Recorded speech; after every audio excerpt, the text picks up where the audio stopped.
Michael Langston wasn't expecting anyone to be in his office at midnight, especially not a 6-year-old girl scrubbing the floor like it was her last chance to stay alive. The office building was nearly empty by the time Michael Langston stepped out of the elevator onto the 31st floor. It was late, well past 10, and most of the lights in the hallway had already been dimmed. The hush of the evening wrapped around the sleek, glass corridors like a soft veil, broken only by the low hum of air conditioning and the faint echo of his polished shoes against the marble.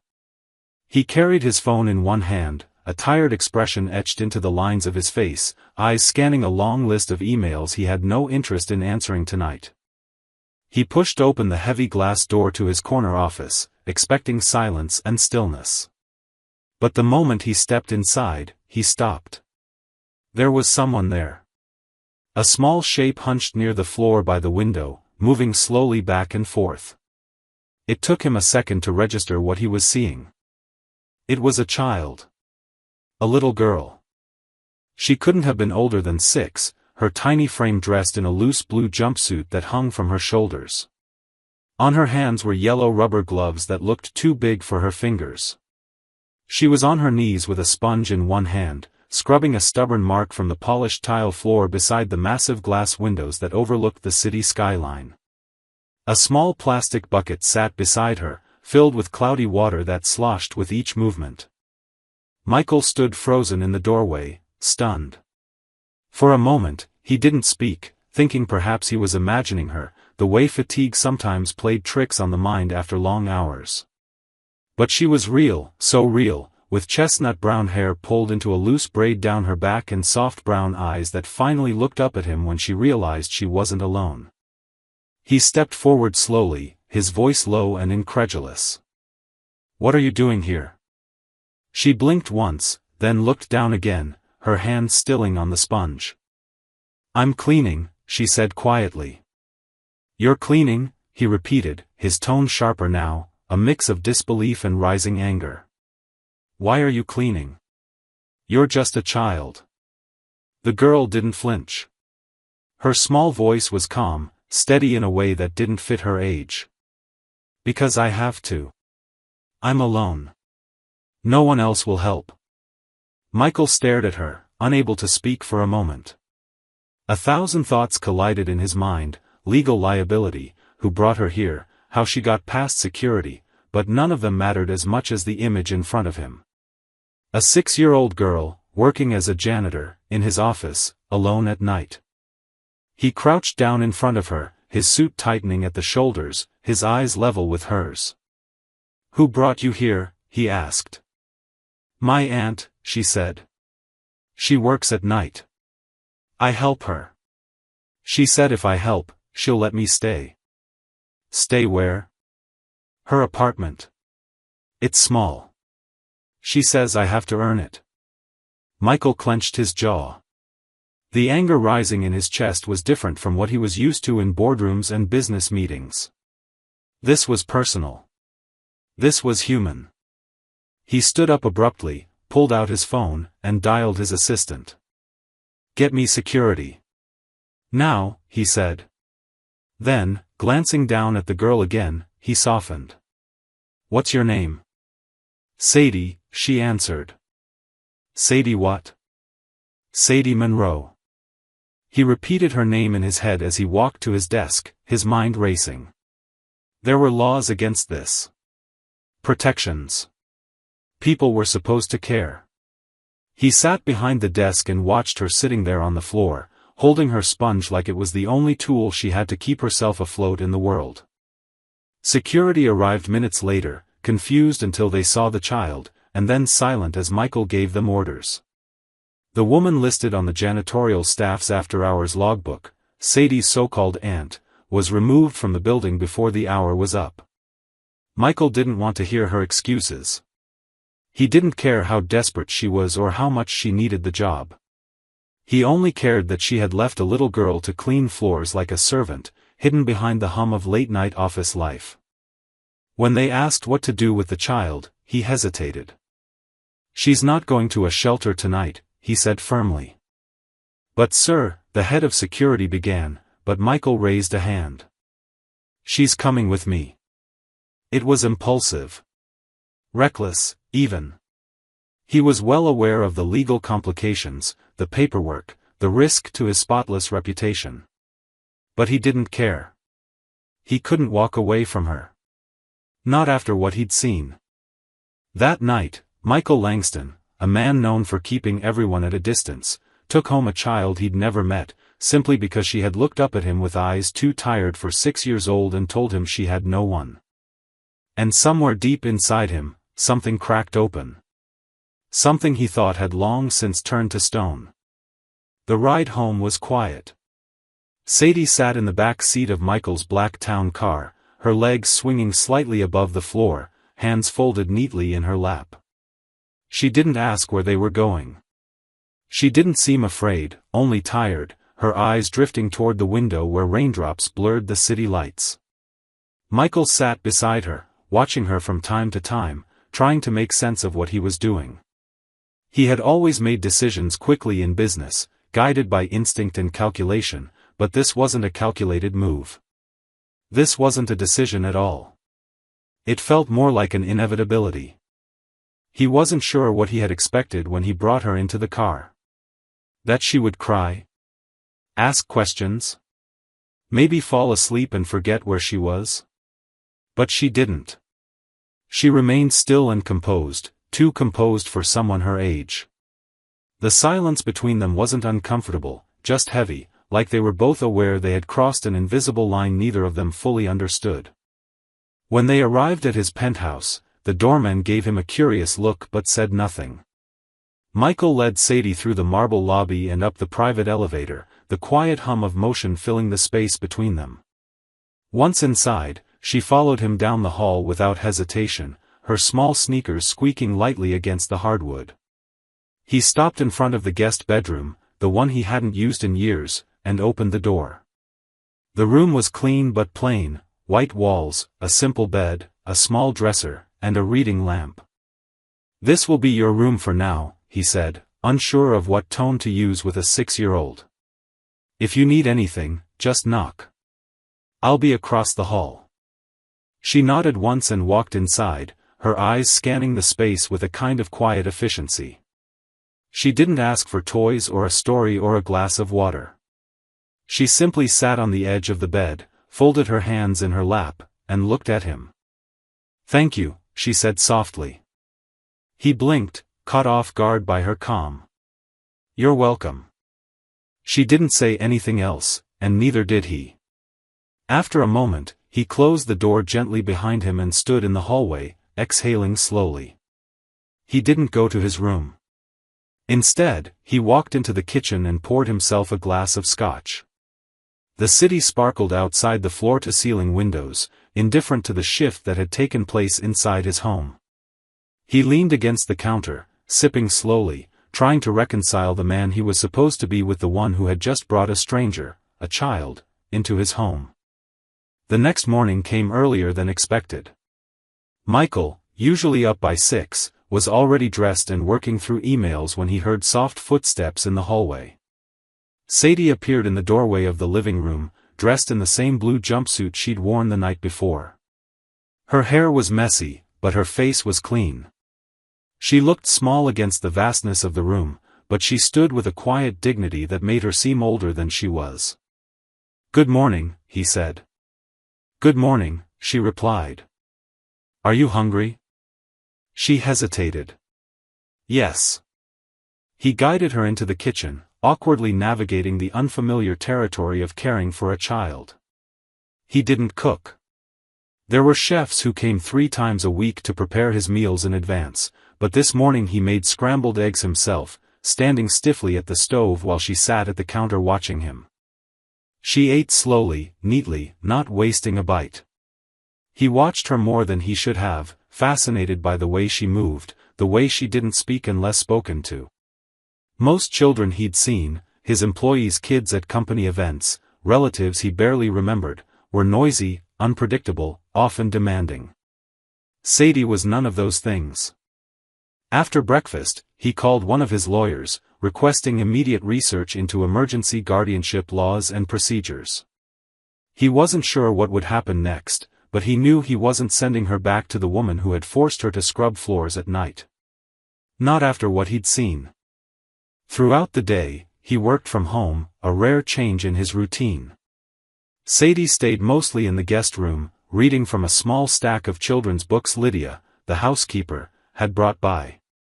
Michael checked on her once, expecting to find her napping or playing. Instead, she was sitting cross-legged on the floor, reading silently, her expression focused and peaceful. He leaned against the doorframe and watched her for a moment before she looked up. "Is it okay that I read in here?" "Of course," he said. "You can go wherever you like." She nodded, but didn't get up. That evening, as the city lights began to flicker on one by one outside the windows, Michael found himself thinking about his own childhood. The orphanage. The cold beds. The endless noise of other children, none of whom stayed.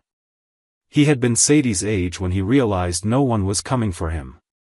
That memory had hardened him, shaped him into a man who needed no one.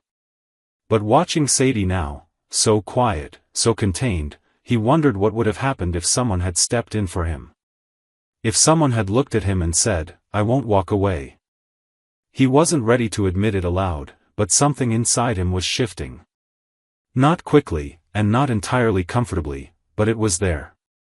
That night, before she went to sleep, she walked to his office door and knocked once. He looked up from his laptop. "I brushed my teeth," she said. "And I washed my hands. Do you want to check?" He smiled, almost despite himself. "No need. I trust you." She looked surprised. Then she nodded and turned back toward her room. "Good night, Sadie." "Good night, Michael." He sat in the quiet after she left, staring at the open document on his screen, the numbers and projections suddenly feeling meaningless. For the first time in years, the work didn't hold his full attention. There was a child asleep down the hall who didn't belong to him, not yet, but somehow already did. And he wasn't sure what that meant. But he knew he couldn't ignore it. Michael Langston wasn't used to someone else's presence in his home. His penthouse had always been a fortress of solitude, silent, controlled, sterile. For years, he had taken comfort in that silence, convincing himself it was peace. But now, with a child down the hall, the quiet felt different. Not oppressive, exactly, but watchful. As if the walls were waiting to see what he would do next. The following days passed in a haze of adjustment. Sadie continued to surprise him with her quiet routines, her lack of complaints, and her strange, almost unsettling maturity. She woke early, made her bed perfectly, and always waited for permission before touching anything that wasn't hers. She was polite, careful, and unerringly self-sufficient. Michael watched her, fascinated and troubled. It was obvious that this wasn't just a well-behaved child, this was a child who had learned not to be a burden. He couldn't stop thinking about that night in the office. The image of her, on her knees with rubber gloves and a sponge, haunted him.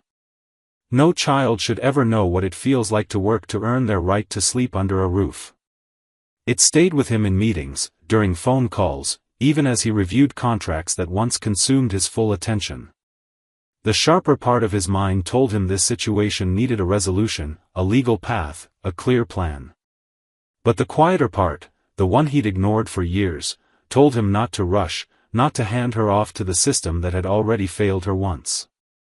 One evening, a few days after Sadie had arrived, he found her sitting alone in the living room.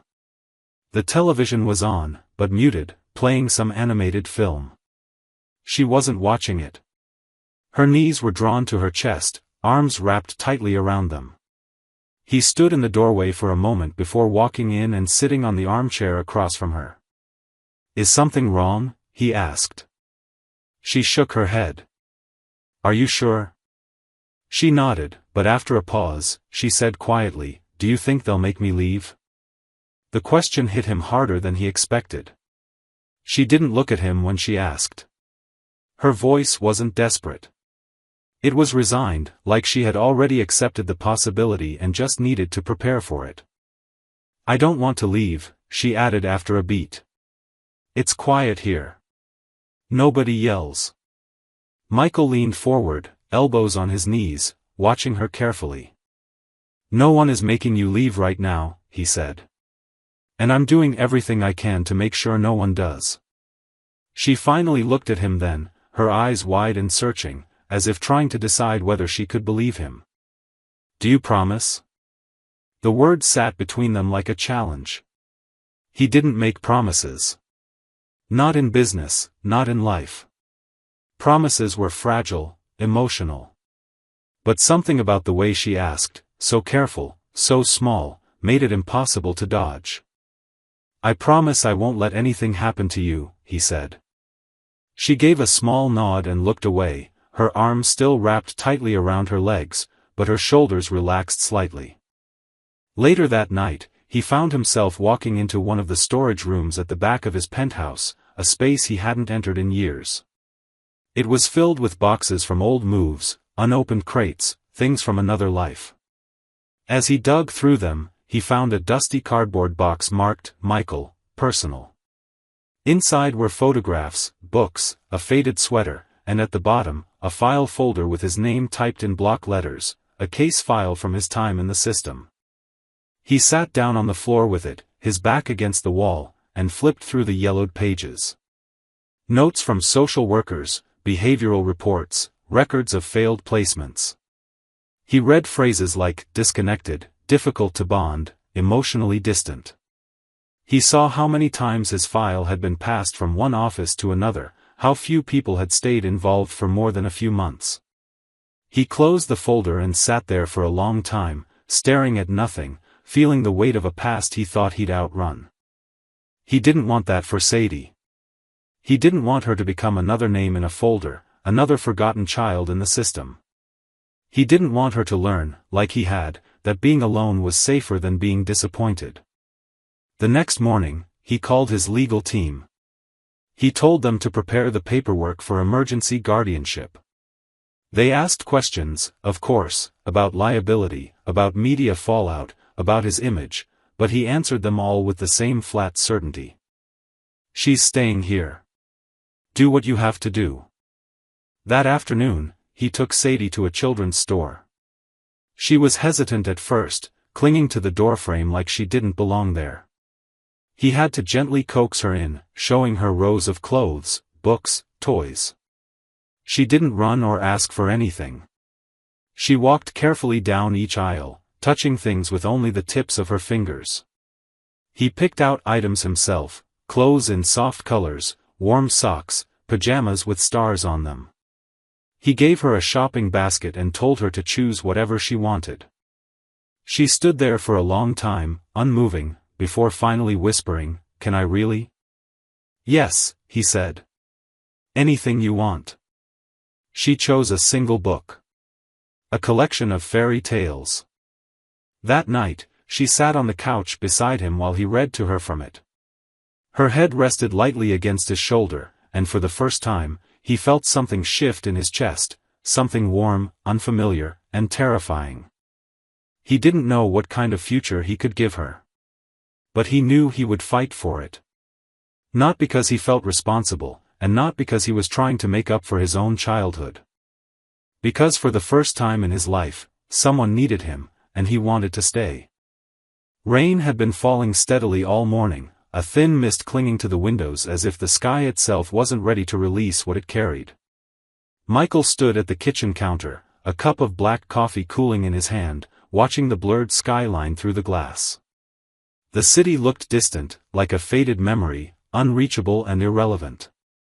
Behind him, soft footsteps padded across the floor. He didn't have to turn to know it was Sadie. She had a way of entering rooms without disruption, like she'd learned to exist in the quiet spaces people left behind. She climbed onto one of the bar stools and sat with her hands folded in her lap, eyes scanning the countertop. She hadn't spoken yet that morning, but he could tell something was different. She was chewing her bottom lip and glancing at him the way a child might glance at a closed door they were afraid to open. "Do you want something to eat?" he asked, his voice gentle. She shook her head. I already ate a banana. Michael set the mug down and leaned forward slightly. Are you feeling okay? She hesitated, then shrugged. I had a dream last night.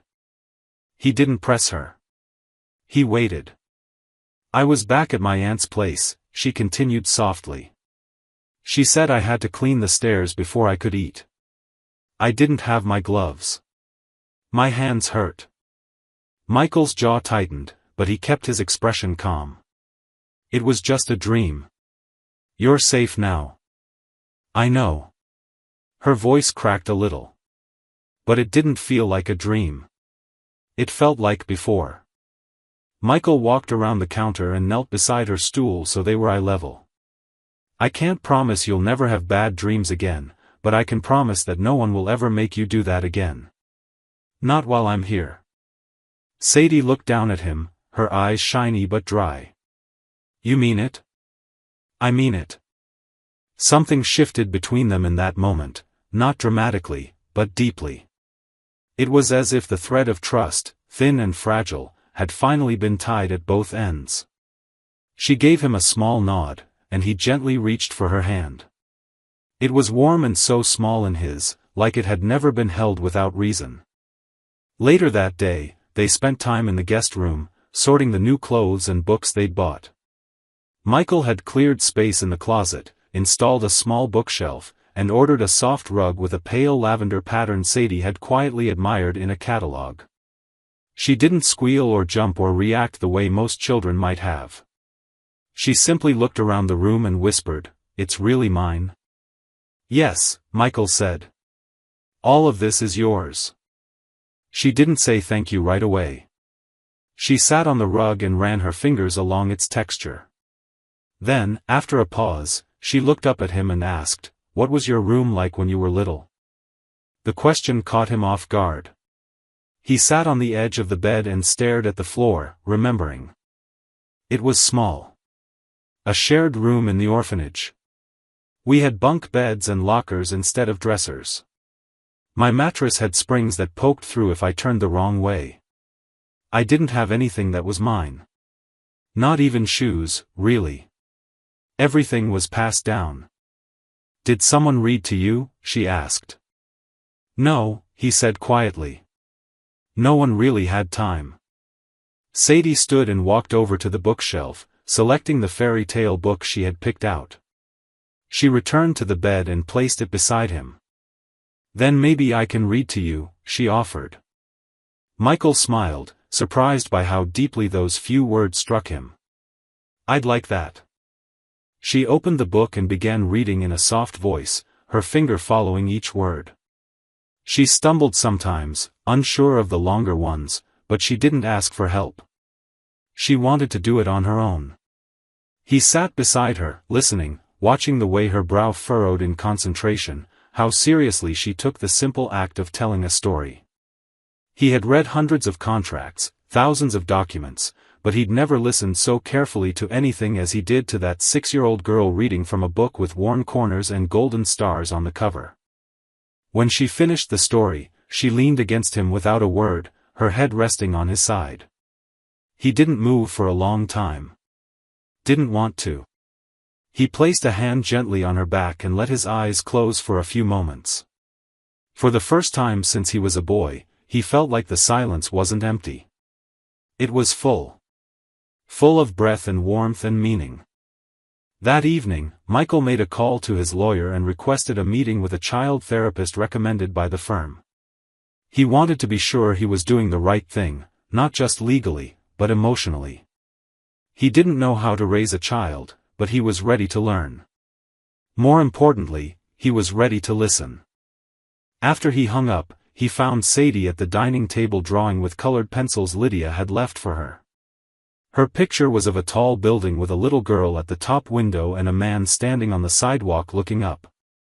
She had drawn them both smiling. "Is that us?" he asked. Sadie nodded. "It's the first night you saw me." He sat beside her and looked at the drawing.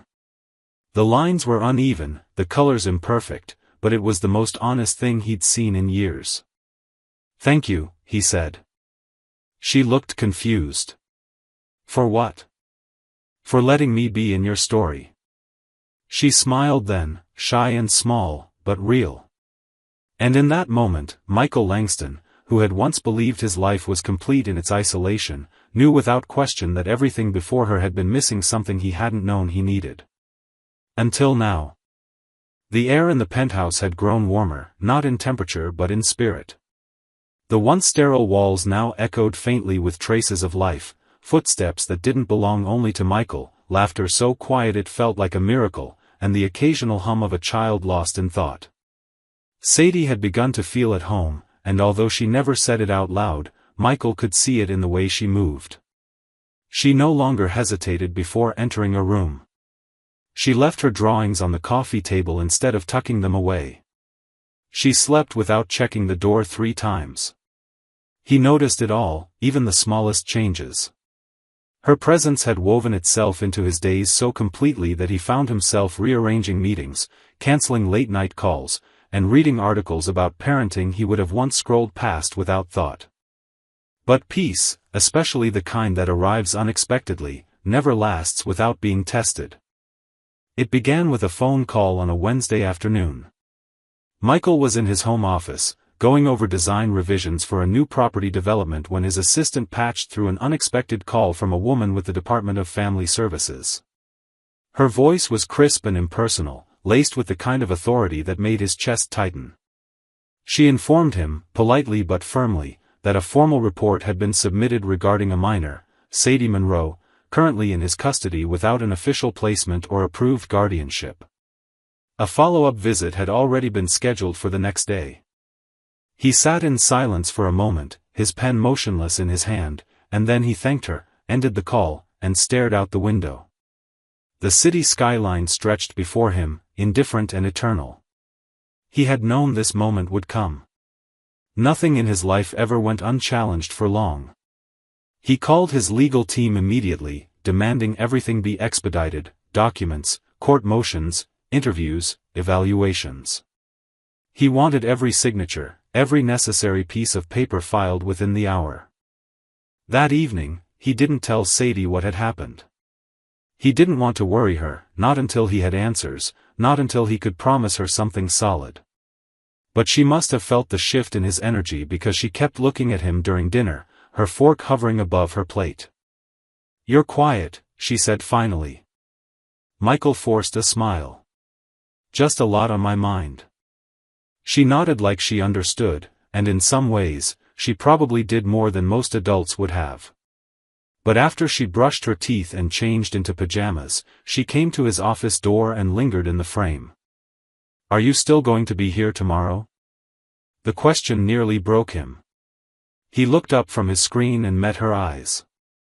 "Yes," he said. "I'll be here." She nodded and turned to leave, but before she walked away, she added, "I'll be here too." The next morning arrived with gray skies and cold wind. The caseworker's knock came precisely at 9. Michael opened the door to a woman in her 40s with neat hair and a clipboard clutched tightly under her arm. She introduced herself as Ms. Davison and didn't smile. She asked to see the child immediately. Michael called Sadie, who came quietly, holding her stuffed fox in one hand. She greeted Ms. Davison politely and sat where instructed. The interview was brief but piercing. The woman asked Sadie where she had been staying before, whether she had ever been hurt, whether she felt safe now. Sadie answered everything with quiet honesty. Her voice only trembled once, when she was asked what she would do if she had to leave again. "I don't know," she said, eyes lowered. "I'd try to be small again. So no one gets mad." Michael stood very still at that. The sentence hit like ice water down his back. Ms. Davison took notes, thanked them both, and left as efficiently as she'd arrived. Michael watched the elevator doors close and then walked back inside, his fists clenched and his jaw tight. He called his lawyer within minutes. He didn't want updates. He wanted outcomes. He wanted signatures. He wanted his name on her forms. Later that day, Michael sat Sadie down in the living room and explained, as gently as he could, what was happening. She listened without fidgeting, her fox clutched tightly in her arms. "Will they take me?" she asked. "I won't let them," he said. "Even if they try?" "Yes," he answered. "Even then." That night, after she had gone to bed, he poured himself a drink and stood by the window, watching the storm clouds gather above the city. For the first time in years, fear crept into his chest, not fear of loss or failure, but fear of being too late. The system didn't care about love. It cared about forms, credentials, boxes checked and guidelines met. He had always worked within systems, dominated them even, but this was different. This was personal. The next morning brought news from his attorney. The emergency guardianship hearing was scheduled for the following week. It was fast, but not fast enough to ease his anxiety. Until then, Sadie's fate hung in a space too uncertain for either of them to fully rest. He didn't tell her the date. He didn't want her counting down the hours with dread. Instead, he tried to keep everything the same, reading to her in the evenings, helping her with small art projects, listening when she told stories about school or dreams. But it was there, under the surface, always. The ticking clock neither of them could ignore.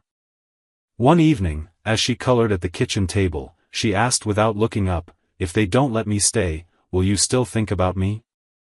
Michael looked at her for a long time, then walked over and knelt beside her chair. "Sadie," he said quietly, "there isn't a version of my life where I forget you." She nodded, but her lip trembled. He pulled her close, held her tight, and said nothing more. He couldn't promise the system would see what he saw. But he could promise her this: he would fight. Not with words, not with wealth, but with everything he had. Because she wasn't a guest anymore. She wasn't a temporary act of charity. She was his. And no piece of paper could change that. The days leading up to the hearing moved slowly, filled with an anxious stillness that wrapped itself around every corner of Michael's penthouse. There was no more pretending, no more gentle distractions or quiet avoidance. Sadie knew the truth now. Michael had tried to shield her from the weight of it, but she was too observant, too experienced in uncertainty, to be fooled. She never asked outright about the hearing, but he could see it in the way she watched him, in how she followed him with her eyes as he paced during phone calls, in how she became quieter during meals. She was bracing for something, even though she didn't know what the courtroom would be like or what exactly was at stake. She just knew it could change everything. Michael, for his part, had never felt more powerless. He had spent his entire life building control over his company, his image, his world. But this was different. This wasn't a business deal or a negotiation. It wasn't something he could outmaneuver with a contract or overwhelm with charm. The court wouldn't care that he was a billionaire or that he had turned his company into one of the most respected firms in the country. They would care about protocol, about precedent, about background checks and stability, and whether a single man with no parenting experience could possibly be trusted with a child like Sadie. And none of his accomplishments could answer that question the way he wanted them to. He spent hours reviewing documents with his attorney, practicing responses to possible questions, preparing for every angle of the hearing. He hated it, not because he disliked preparation, but because it felt like he was trying to prove something that should have already been obvious. He loved her. That should have been enough. But in the eyes of the system, love was never enough. It had to be weighed, measured, verified. It had to be proven with affidavits, and affidavits could never capture the way Sadie had changed his life. One evening, just 3 days before the court date, Michael came home earlier than usual. He found Sadie sitting on the windowsill in the living room, her knees tucked to her chest, staring out at the skyline. She didn't turn when he entered. He walked over and stood beside her, looking out at the same horizon. The sun was setting, streaking the sky in gold and pale lavender, the kind of light that made even the coldest buildings look soft. "It's pretty," she said. He nodded. It is. She turned to look at him. Do you think they'll let me stay? Michael didn't lie to her. He never had, and he wasn't about to start. I don't know, he said. But I'll be there. Every second. And I'll tell them everything that matters. She looked back out the window, quiet for a long time. What if they say no? He turned then, kneeling so he could meet her eyes. Then we find another way, he said. We keep fighting. But I need you to know something, no matter what happens. She blinked, her eyes searching his. You've already changed everything for me. And nothing they say can take that away. She nodded slowly, but her lip trembled, and a tear slipped down her cheek. Michael reached up and gently wiped it away with his thumb, then pulled her into his arms. She held on tightly, her small hands clinging to the back of his shirt like she was afraid he might vanish if she let go. The night before the hearing, Michael couldn't sleep. He sat in his office, the city a glittering blur beyond the windows, and stared at a folder on his desk. Inside were photographs, letters of recommendation, psychological evaluations, and a personal statement he had rewritten over a dozen times. None of it felt like enough. It was all too sterile, too detached.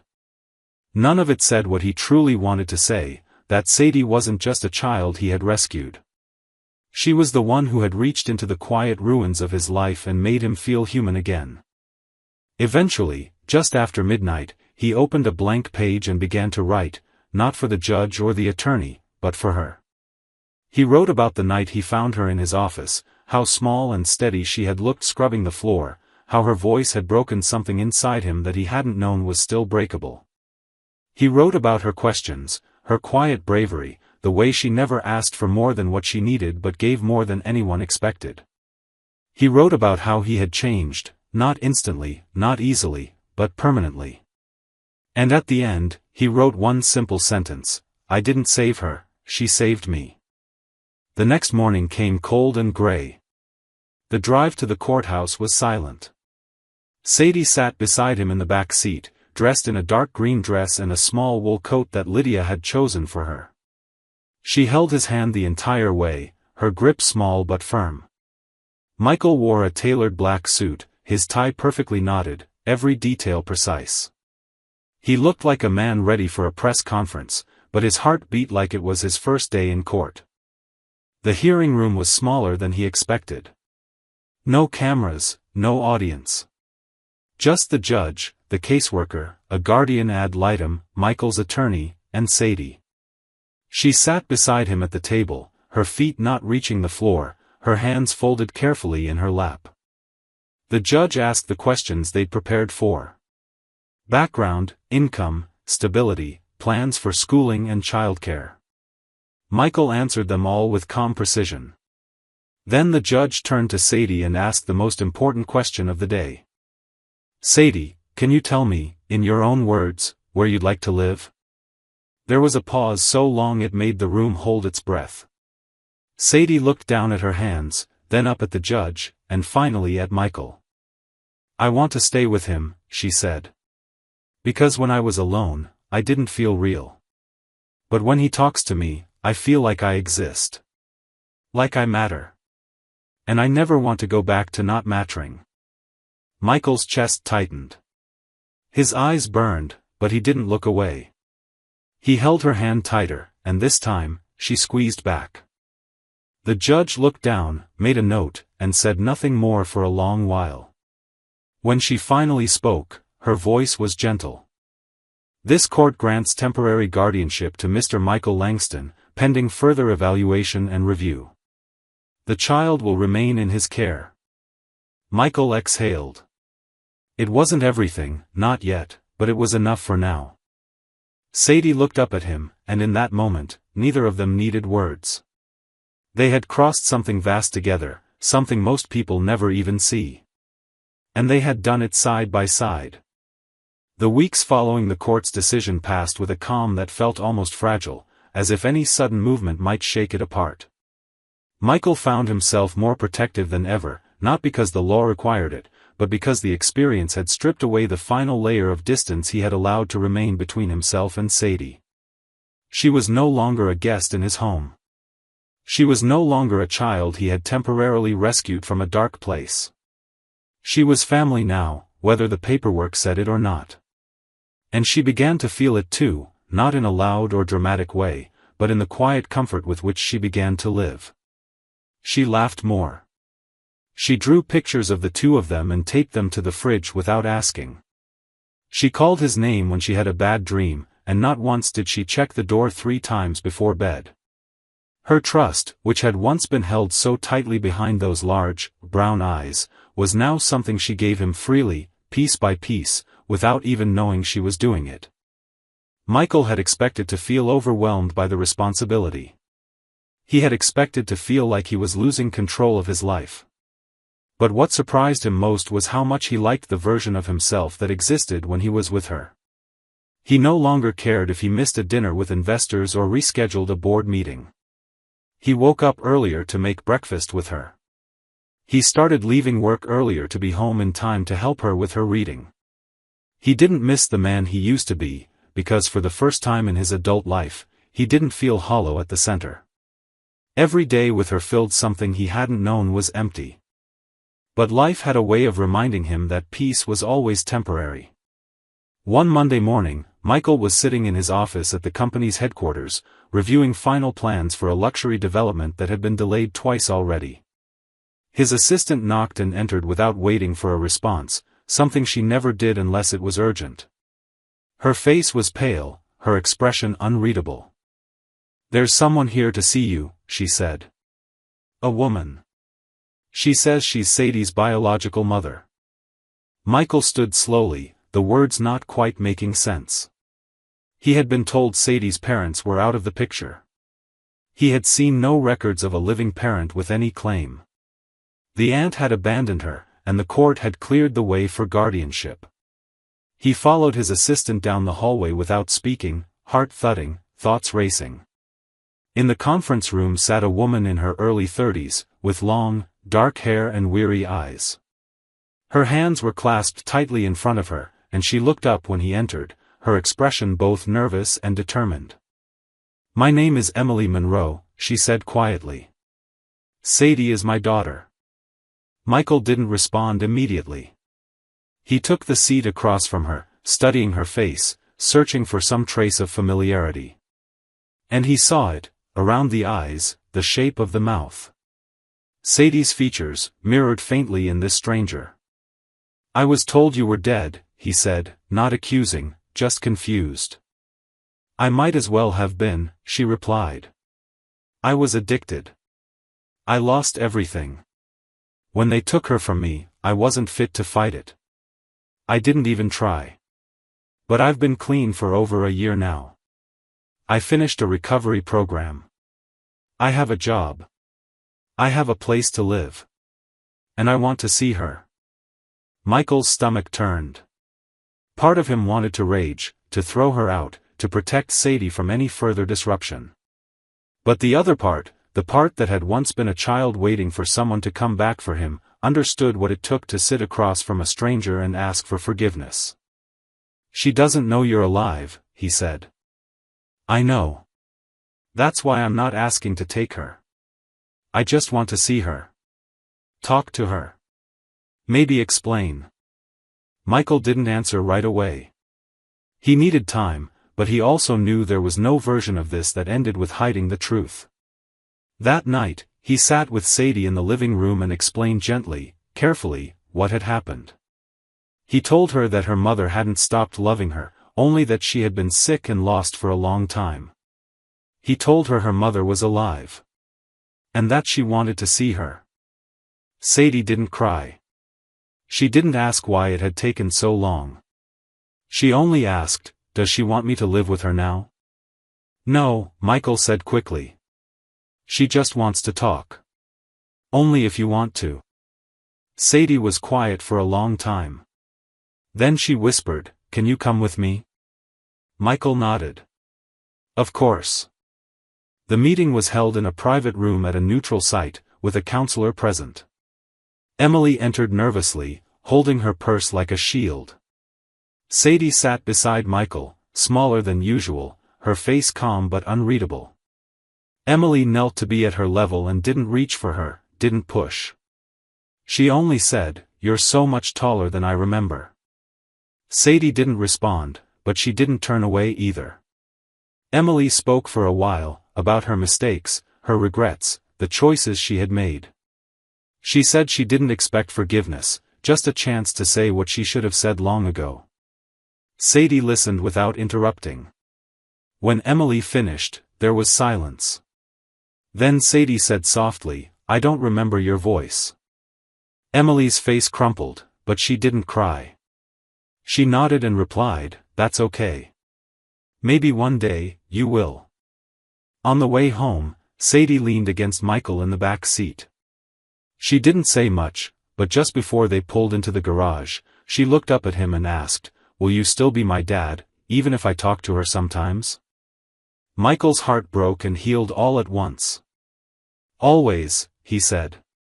"That will never change." Sadie nodded and leaned her head against his arm again, as if that settled it. And it did. She had faced something most children never had to, and she had done it with a quiet strength that humbled him. She had chosen not between two parents, but for herself, for honesty, for openness, for love that didn't have to be divided to be real. And in doing so, she had shown Michael something he hadn't yet dared to believe: she wasn't just surviving anymore. She was becoming whole. Spring arrived slowly, as if the city itself had needed time to thaw. The trees in the park near Michael's building began to bloom in soft whites and pale pinks, and the air lost its sharp edge, warming just enough to bring people outside again.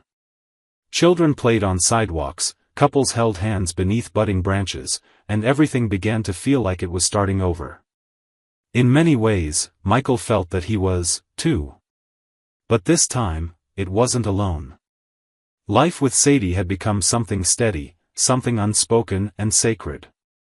There were still moments of uncertainty, questions that crept in during long nights, worries he couldn't completely silence, but there was peace in the way she called for him in the mornings, in the drawings she taped to his office wall, in the soft way she fell asleep in the back seat during late car rides home. She had become a part of his world, not with disruption but with quiet certainty, and he had learned to rearrange himself around her without resistance. The final court hearing for full legal guardianship came in late April. Unlike the first, this one felt less like a trial and more like a confirmation of what had already been decided by time and love. The paperwork had been reviewed, the home visits completed, the psychological evaluation submitted. But none of it mattered to Michael as much as what was happening in his own living room each day.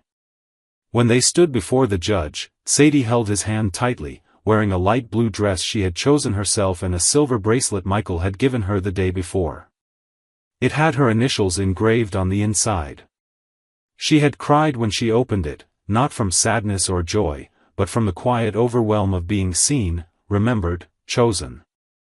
The judge, a woman in her early 60s with kind eyes and a voice like warm stone, looked over the last page of the report and smiled gently before delivering her decision. Michael Langston was granted permanent, legal guardianship of Sadie Monroe, with the full rights and responsibilities that came with being her parent.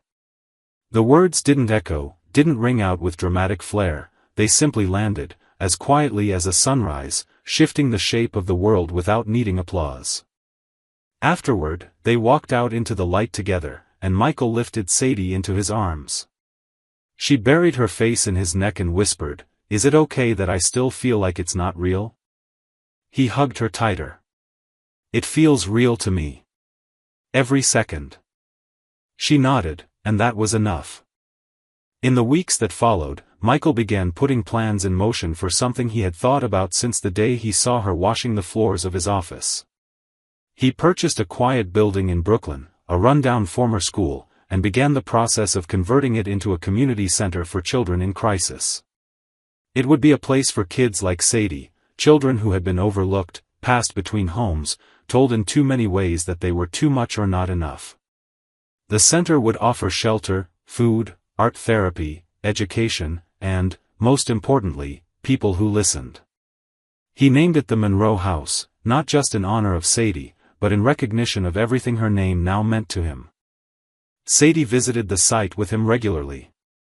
She walked through the half-finished halls with wonder in her eyes, watching as walls were painted, bookshelves installed, and art supplies unpacked. She chose the colors for the reading room and picked out the first books to line the shelves. She asked thoughtful questions during meetings and introduced herself to workers with a small but confident voice. One day, standing in the main room where the welcome desk would be, she turned to Michael and said, "You used to build buildings. Now you're building something else." He smiled. "I'm building a place where someone like you never has to feel invisible again."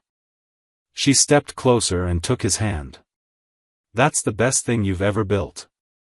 When the Monroe House officially opened, there was no press, no media, no ceremony beyond a small gathering of children, volunteers, and a few of Michael's closest colleagues. Sadie gave the first tour herself, guiding a group of children through the halls with quiet pride. She showed them where they could paint, where they could read, where they could sit if they just needed to be alone. She explained the importance of the kindness cupboard, a small room filled with essentials, free to anyone who needed them. And at the end of the tour, she said something that Michael would never forget. "I know what it feels like to be nobody," she told the group. "But this place is for people who need to be reminded they're somebody."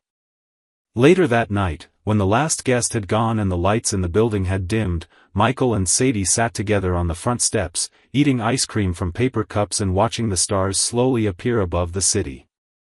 Sadie leaned her head on his shoulder, and after a long moment of silence, she said, "I think we made something good." Michael didn't speak right away.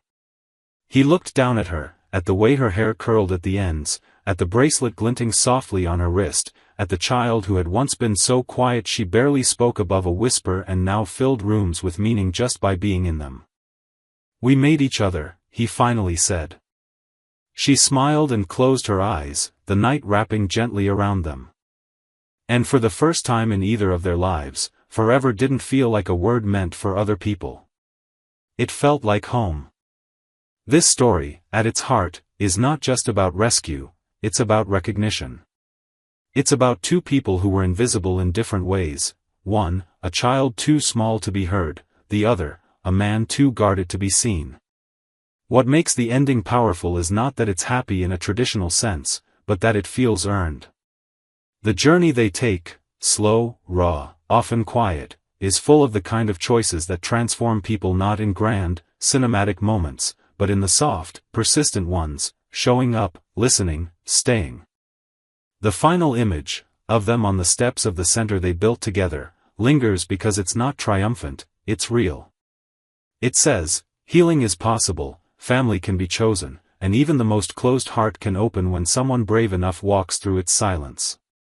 And maybe that's the most hopeful truth of all.